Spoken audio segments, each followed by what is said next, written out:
My voice cracked before I even said my name, and the front row burst into laughter. Sweat prickled down my back as I stared at the blinding stage lights, wishing I could disappear. Every stutter felt like a punch, every giggle from the crowd a reminder of how small I felt. But somewhere deep inside, a stubborn spark refused to let me run.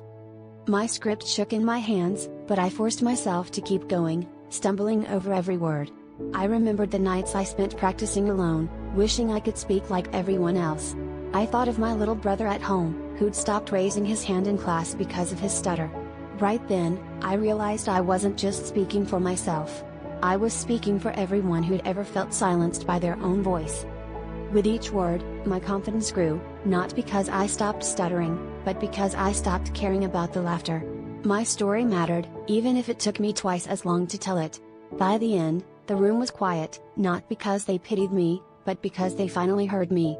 The teacher gave a silent nod, and one person even stood to clap.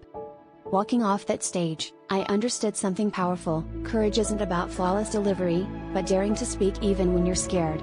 Sometimes, your biggest struggle becomes the reason someone else finds their voice. If you ever feel like the world is laughing at your trembling words, keep speaking anyway. You never know who's listening.